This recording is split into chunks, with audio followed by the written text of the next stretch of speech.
શું ખાલી મહિલાને જ થાઇરોઇડ થાય અને એમાંય જેનો વજન વધારે હોય એને જ થાઇરોઇડ થાય? એવું નથી હોતું. થાઇરોઇડ મહિલાઓને, પુરુષને, પાતળા કે જાડા દરેક વ્યક્તિને થઈ શકે. એમાં જો એમના માતા પિતાને હોય, એમના ભાઈ બહેનને હોય તો એમને થોડુંક જોખમ વધી શકે જો એમની જીવનશૈલી પ્રોપર ન હોય ત્યારે. સાથે જે લેડીઝ પ્રેગ્નન્સી દરમિયાન અથવા તો ડિલિવરી પછી અથવા તો મોનોપોઝના સમય દરમિયાન પણ થાઇરોઇડ હોર્મોન્સના ફેરફારને કારણે થઈ શકે. સતત સ્ટ્રેસમાં હોય, ઊંઘ પ્રોપર ન લેતા હોય, જેમની જીવનશૈલી પ્રોપર ન હોય, એમને ખાલી થાઇરોઇડ જવાબદાર નથી, થઈ જ શકે એવું.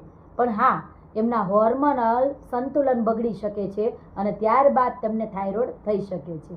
હવે તમને સતત થાક લાગતો હોય, વાળ વારંવાર ઉતરતા હોય, ઠંડી ગરમી વારંવાર લાગતી હોય, સાથે વજન ઘટી જતો હોય અથવા તો વધી જતો હોય, અથવા તો પીરિયડ્સ અનિયમિત રહેતા હોય, તો તમારે ડૉક્ટર પાસે જઈને એનો ટેસ્ટ કરાવવાનો અને ડૉક્ટરની સલાહ મુજબ એની દવા તમે શરૂઆત કરી શકો છો.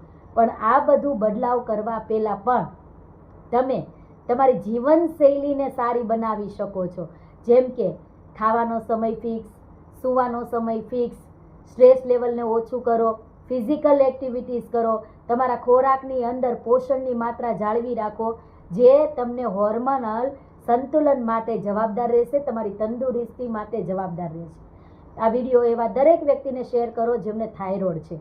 વિડીયોને લાઈક કરો, શેર કરો.